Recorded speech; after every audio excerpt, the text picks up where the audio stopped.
Arie Groeneveld. I'm the Chief Program Engineer on the Darkhorse SC. I've been with the company a little more than 30 years, and it's a career highlight. I mean, the entire team is delighted to bring this to market. It's really fantastic. So at the heart of this car is the engineering mastery that we've learned on the track.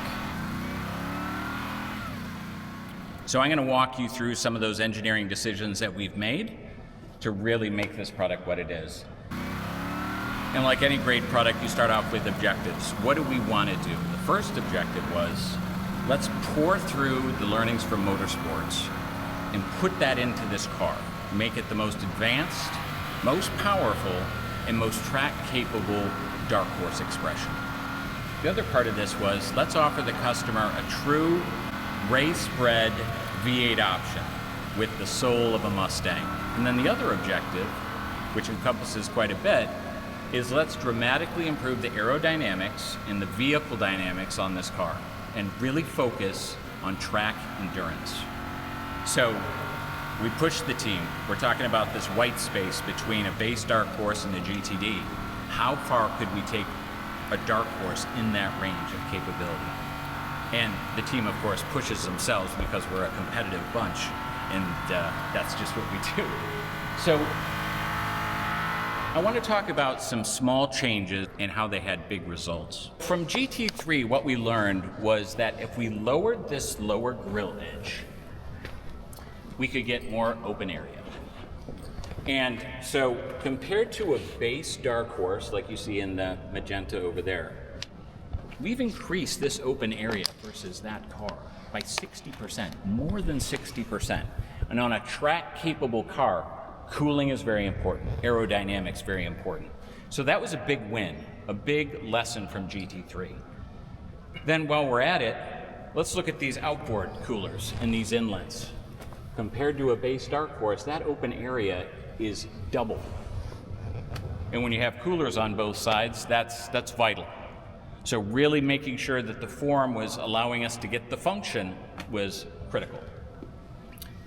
The standard carbon fiber hood vent. So right now you see it with the rain tray installed, and that's easily removed when you go to the track. The open area compared to a base Darkhorse is 5 times that of the base Darkhorse. That's huge. You're getting a lot of air in for the cooling, and you want to relieve the pressure from the hood out, as well as having the cooling benefit. So overall, this hood vent is generating 2.5 times the downforce of a base Darkhorse. And some of the small things that we focused on with Aaron's team, and we've had quite a bit of debate on this, is this flick here. This flick was critical to maximizing, optimizing the function of the hood vent and the extraction of air. Also, going back to the back of the car, the ducktail coupled with this wing, we were seeing that it was adding additional downforce. The combination resulted in more than 10% improvement in the total downforce. So what kind of downforce are we talking about? So at 180 miles an hour, 620 pounds of downforce, 620 pounds. How that translates into grip and control is outstanding, right? As I walk you through a few other lessons learned, the benefits of Ford racing and the way we're organized now, where we're really joining the motorsports and the production car sides very closely, is we found out that the NASCAR team was 3D printing smallish tiles for the front end of the vehicle. So from the A-pillar forward, they were printing 3D tiles to construct the front end. Now, we use computational fluid dynamics. That's not a surprise, right? That's a great starting point, but you have to go into a wind tunnel. So we were able to construct the whole front end of the car. And when you can swap out panels and try a different iteration very quickly, that speed of execution results in, because we're all time-bound based on a program, right? We're gonna get it right. So those iterations we were able to get through very quickly and execute and optimize the design. So those are some of the small changes that had big results. Then there's other changes where we had, that were big, that had big results. One of which is a Ford racing suspension, wheels, tires, brakes, The other is a Ford Racing powertrain. So let me move to that centerpiece.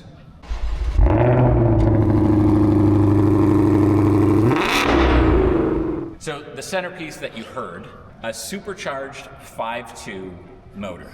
It's heart pounding, right? It's sinister. It's connected to a dual clutch transmission, a 7-speed dual clutch transmission. A dual clutch transmission can snap off shifts within 80 milliseconds. That is lightning fast shifts. And then you're translating that power through a carbon fiber drive shaft to a diff where we have a dedicated cooler for the rear differential and then feeding to upgraded half shafts. And in terms of acceleration and the pace of this combination, it's effortless. It's phenomenal. I'm one of the few lucky ones that gets to drive this car before you have a chance to drive it, and I can tell you it's outstanding. Now, the motor that you heard, we have the ability to alter the sound of that through a 4-mode active valve performance exhaust. So whether you choose normal, which is probably what you heard, sport, or track, or quiet, depending on your relationship with your neighbor, you have a choice of what you want to drive the vehicle with. It's all fine and good to go very quickly in a straight line. You want to go through curves, though, on a track. That's where we go to a Ford suspension, Ford Racing suspension. All 4 corners of the vehicle have Magna Ride dampers. The latest hardware, the latest software, including some Ford unique algorithms in that. The ability to control this vehicle and have the confidence when you're driving it, whether you're an expert or a novice, it really flatters your ability. It's controlling the flatness of the vehicle, the predictability of the vehicle. It's taking inputs, can process like 1,000 inputs a second. It's fantastic with all 4 wheels independently controlled. Really fantastic on this vehicle. Now, we've modified other parts of the suspension that you'd probably expect. The stay bars are different. The springs are different. The knuckles are modified. The tension links, the lateral links, those are new, forged aluminum. So those are some of the other bits under the car that make this perform as it does. The track width overall, about 1 inch wider, a little more than 1 inch wider than a base Darkhorse. We also modified with those suspension bits the suspension geometry, played a bit with the roll center of the car to give a better power down response and just overall responsiveness of the car on the track. So now I'm going to move to the corners. You see the wheels, this is an SC with track pack. So there's a base SC, and then there's the SC with track pack. On the track pack, you have Michelin Cup 2R tires mounted to carbon fiber wheels and equipped with carbon ceramic brakes. Fantastic setup. That's standard on the track pack. Now, when you think about the weight that you're losing off the corners, from a total vehicle weight perspective, we're shedding 120 pounds from the corners of the vehicle, total, from all the 4 corners, 120 pounds total. That really translates into steering benefits, ride benefits, predictability, steering precision. It's very noticeable. So when you're taking unsprung weight out of the vehicle, especially weight that's rotating, it's worth a lot in terms of how the vehicle performs. On a base SC, you have a cast aluminum wheel, also with upgraded rotors versus a Darkhorse, a base Darkhorse, upgraded rotors and calipers. So 6 pistons in the front, 4 in the back. Massive brakes, great stopping power. Under the hood, we have a standard magnesium tower-to-tower brace. Translates into better steering, better torsional rigidity. And then another feature that we've taken from GTD, so those, by the way, those carbon ceramic brakes are from GTD, is a feature called variable traction control. Gone are the days that you have to say, all right, I'm ready to just let loose today. I'm gonna turn off the traction control. With variable traction control, depending on the driver's ability or the track conditions or a combination of both, you could say, oh, I'm gonna release X amount of the traction control. So there's like 5 distinct settings.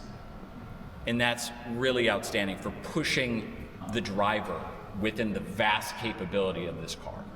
There's so much capability in this car that tools like that really assist you in tapping into what this truly can do. Overall, this is the most agile Darkhorse ever. So those are some of the engineering decisions that we've put into the car to make this what it is. You can hardly wait until you have a chance to drive it And it's also how we take 125 years of race-bred experience and pour it into a vehicle and deliver on our objectives.